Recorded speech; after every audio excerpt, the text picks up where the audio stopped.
apa yang kita miliki bukan milik kita. Suatu saat Anda akan menangis ketika menunggu mereka datang, tapi Kang Dedi yang mengantarkannya ke warga. Lihat aksi nyata Kang Dedi, bagi-bagi daging sebelum hari raya kurban datang. Ya, kuring lain ngabagikan daging kurban. Lain, kurban mah kudu isukan. Ya, membagikan daging untuk dimasak malam ini. Biar besok setelah sholat id langsung makan daging. Saya rasa warga Jawa Barat, Prabowo, para menteri, para ustadz yang rara pasti terkejut melihat ini, teman-teman. Pidato Kang Dedi mulai ngaji. Kang Dedi disampaikan untuk para pemuja jabatan. Kalian itu bukan siapa-siapa. Ya, kalian itu bukan raja ya, teman-teman. Dan kita akan melihat ya, Kang Dedi bagi-bagi daging sebelum hari raya agar warganya bisa merasakan, menikmati daging saat pagi Idul Adha ya, teman-teman. Luar biasa, warga Jawa Barat pasti bangga ya, teman-teman. Ngarap daging kurban nu sabirekil lila. Tuh, sok parkir om ke pinggir om. Sok ya diatur ya. Kayak nu ngatur, ulah perebut. Ya, anu rek ditugaskeun, sanu rek dibagikan ka tiap imah anter-anterkeun. Ka dia. Ya, tong perebut, bagikeun ka tiap imah. Kalem, sok. Ya. Dibagi ke tiap rumah. Jadi ini bukan daging kurban, ini mah daging dari saya dan Nihiang untuk dimasak besok sebelum Idul Adha, agar tidak usah harus nungguin daging bagian. Menang sakieu aja belilah. Mantan Bupati Purwakarta Pak Dedi Mulyadi, apa tanggapan Dedi? Ya, terima kasih. Orang Sunda juga. Baik, terima kasih Bang Karni. Orang Sunda itu akrab sekali dengan amplifier.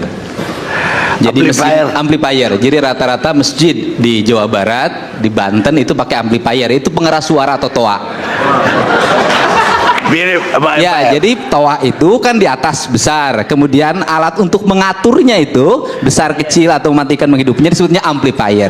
Jadi bukan hal yang baru bagi saya kalau yang ujungnya fire itu. Nah, tetapi yang paling penting adalah dalam sudut pandang saya, memang secara umum masyarakat Indonesia itu memiliki kegandrungan sejarah. Dia rindu sekali terhadap nilai-nilai masa lalu dan untuk diaplikasikan dalam masa kini. Tetapi yang menjadi problem adalah selalu menemukan guru yang salah. Nah, dalam perspektif ini saya melihat bahwa justru kita kalau kalangan birokrasi harus mengambil pembelajaran.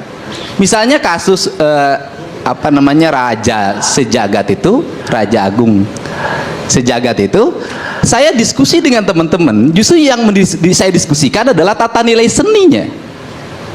Misalnya rombongan helaran kata orang Sunda, atau kemudian di situ karyaannya atau rombongan pawainya itu cukup menarik.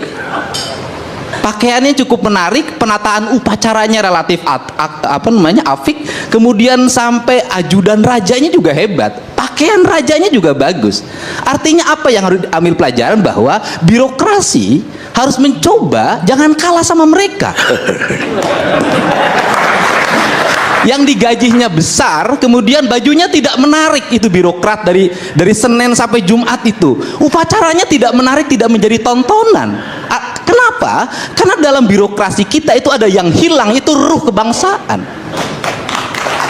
Kenapa ruh kebangsaannya hilang? Karena tatanya menjadi tata yang normatif, yang kaku, yang dibuat dalam tata aturan yang kaku itu melahirkan ketidakkreatifan, sehingga peningkatan tunjangan kinerja daerah dalam setiap tahun tidak mempengaruhi kinerja. Kenapa? Ruhnya hilang, ruh pengabdiannya. Kenapa? Nilai-nilai ikatan sejarah masa kini dengan masa lalunya hapus. Pengabdiannya menjadi tidak jelas, arahnya pengabdiannya kemana. Sedangkan misalnya seorang raja walaupun palsu bisa membuat histeria para pengikutnya. Apa yang harus dilakukan oleh birokrat kita? Kenapa tidak meniru kecerdasan mereka? Kenapa tidak sekreatif mereka? Kenapa kepala dinas kebudayaan tidak sekreatif ratu yang tadi? Nah, sehingga Kalau kemudian para arsitektur mulai belajar kembali pada situs sejarah kita, kemudian para penulis sastra belajar lagi pada sejarah kita, kemudian menciptakan birokrasi menjadi seorang sastrawan, jadi suratnya menjadi menarik, kalimatnya menjadi kalimat pujangga, sehingga ketika seorang bupati, ketika seorang gubernur berkirim surat pada masyarakat, suratnya dibaca dengan baik. Kenapa? Karena susunannya karya sastra. Kalau surat sekarang birokrasi, pasti dimulai dengan kalimat, disampaikan dengan hormat, semuanya rata.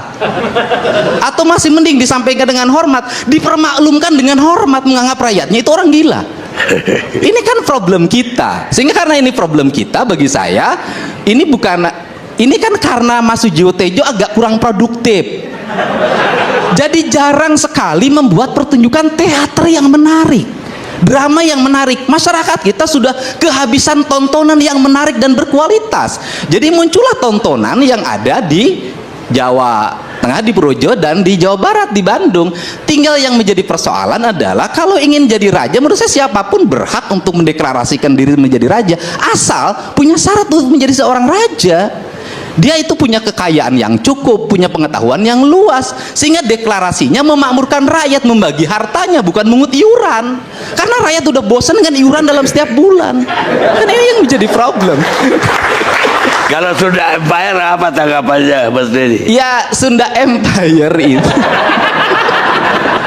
ya, kalau dari sisi tata kalimat sebenarnya mengejar pada aspek falsafah ajaran Pajajaran Siliwangi. Yang disebut dengan Sunda itu adalah nilai-nilai ajaran yang mengajarkan tentang kearifan matahari, kearifan gunung, kearifan laut, yang melahirkan ajaran Tritangtu di Buana, yaitu melahirkan ajaran satu, tata rasa, dua, tata negara, yang ketiga tata buana. Dan itu sebenarnya ajaran lingkungan, di mana manusia Sunda itu menganut falsafah papat kalima pancet, bersatunya diri dengan kesemestaan. Kalau begitu layak dong Sunda Empire di bawah di atas semua kerajaan itu. Dari sisi nilai, bukan teori-teori. Jadi kalau nilai ajaran kan Sunda mengajarkan tentang manusia itu sama, manusia setara, dan itu kan ajaran PBB.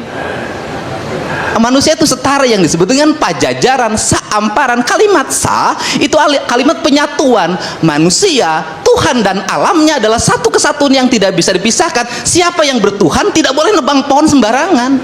Siapa yang bertuhan tidak boleh mencemari sungai. Siapa yang bertuhan tidak boleh menebas batu.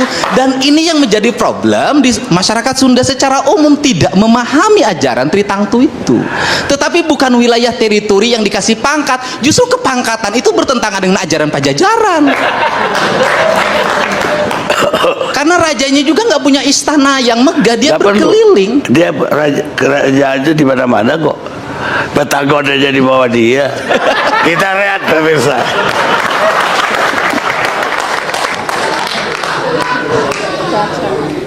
Lu komen di bawah ya, bagi siapa aja lu yang pernah ngelihat ada pejabat yang mikirin kutang sama cangcut rakyat. Lu komen di bawah siapa namanya, gue kagak tahu, kagak pernah nemu gue. Baru kali ini gue ngelihat pejabat datang ke tempat bencana, bukan cuma makanan doang yang dia pikirin, bukan cuma baju doang yang dia pikirin, sampai kutang sama cangcut emak-emak dia pikirin. Ada. Apa sebenarnya? Yang cewek itu kan? Cewek ada kayak gini. Sampai aku takut. Ini kayak gini, satu ininya berapa? Lusinnya tergantung. Parah sih ya. M 100 lusin, L 100 lusin. Iya. Ini waktu belanja itu kan. Cowoknya juga sama. BH-nya ada? Ada. Terus kalian BH-nya. Sampai ke sana-sana emang ya. Ini di luar nalar ya. Daster ada? Daster sebelah. Sebelah, ayo beli daster. Dari kejadian bencana yang ada di Sumatera, kita para rakyat bisa melihat berbagai macam wajah para pejabat beserta tindak tanduknya dan serba-serbinya serta keunikannya. Ada yang datang ke sana mengambil video ngedorongin lumpur, tapi pada akhirnya diocehin netizen. Ada juga yang diambil videonya sedang membuang lumpur pakai skop, diocehin juga sama netizen. Betul. Ada juga yang datang ke sana nunjuk sini sambil pakai rompi.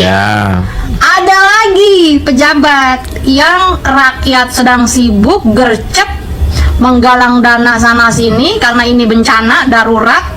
Yang namanya bencana kan ya, di luar prediksi, di luar nalar manusia. Kita nggak tahu kapan terjadinya, dan pada saat itu kita juga nggak tahu sedarurat apa dan seberapa banyak korban yang butuh pertolongan. Betul. Makanya rakyat gercep nih, termasuk Peri Irwandi menggalang dana langsung diluncurkan ke sana untuk menolong korban yang ada di sana. Tapi ada para pejabat bukannya gercep nolongin ke sana, tapi justru malah sibuk bikin aturan dan regulasi.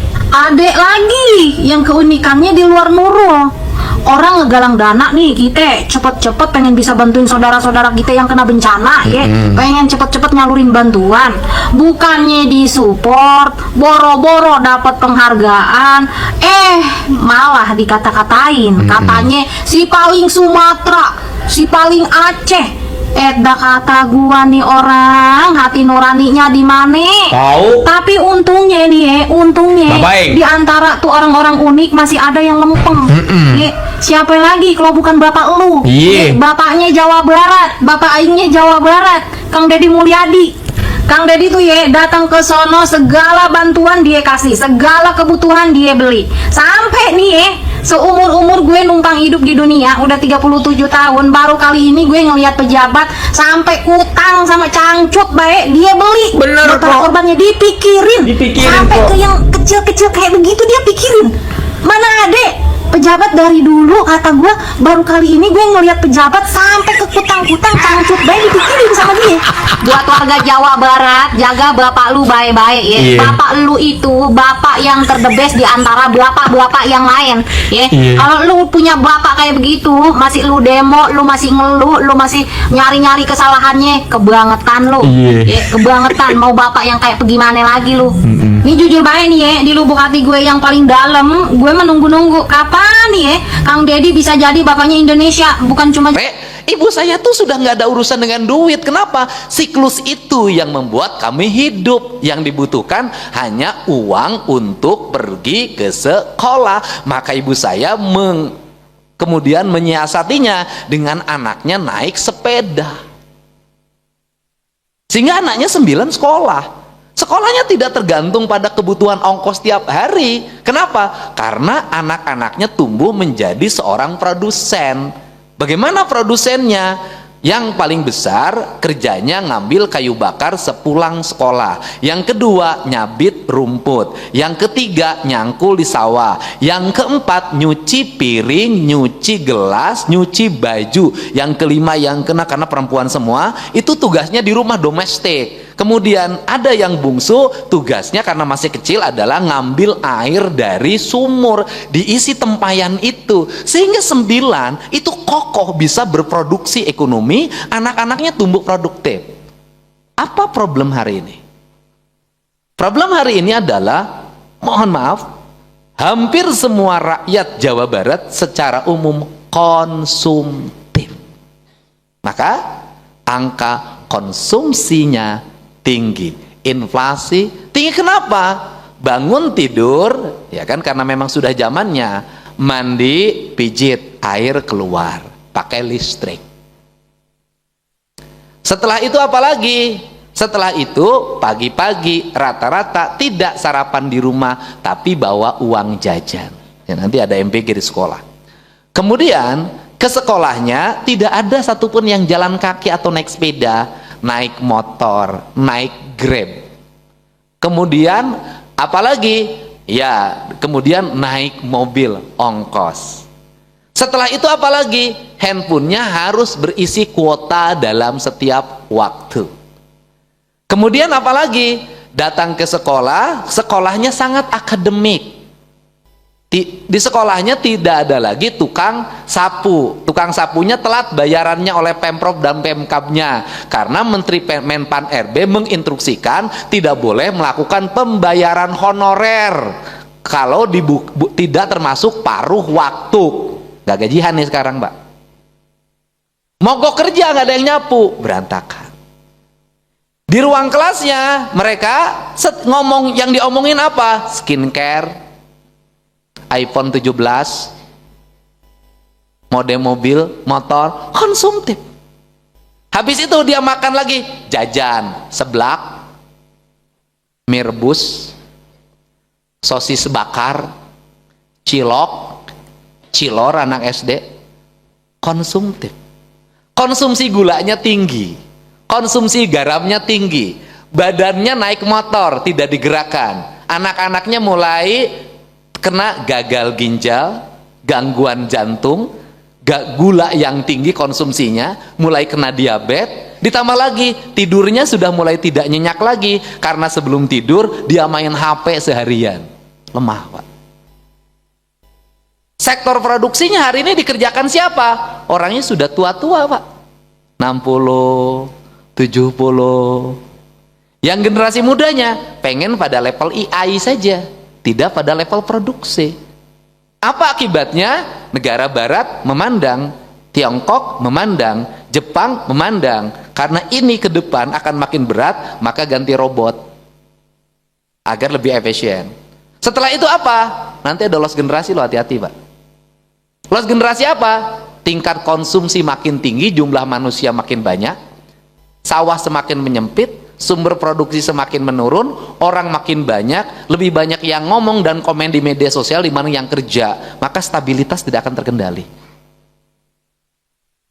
Ini kan harus segera dirubah. Paradigmanya apa? Menjadi paradigma produksi. Maka saya sekarang, karena saya sebelum pergi ke kantor itu selalu keliling, Pak. Saya lihat ke sekolah, saya cek, hari ini saya instruksikan seluruh anak sekolah bawa sapu ke sekolahnya. Apa? Paradigma produksi.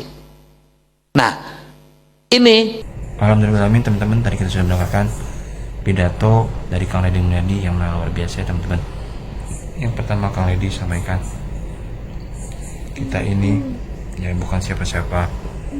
Jadi suatu saat jabatan ya kekuasaan pasti akan musnah ya teman-teman. Jadi Kang Deddy sampaikan, jangan ya menganggap diri kita itu hebat ya teman-teman.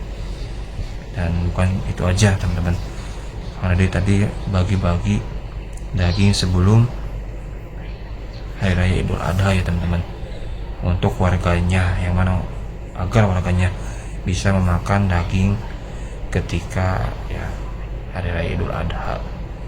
Seperti itu ya teman-teman. Dan masih banyak lagi tadi yang Kang Deddy sampaikan yang begitu luar biasa ya teman-teman, membuat para pejabat satu ruangan terdiam mendengarkan pidato Kang Deddy Mulyadi ngaji, teman-teman. Ya, kita doakan Kang Deddy Mulyadi bisa selalu on the run. Oke, itu dia video kali ini. Terima kasih, semoga bermanfaat. Assalamualaikum warahmatullahi wabarakatuh.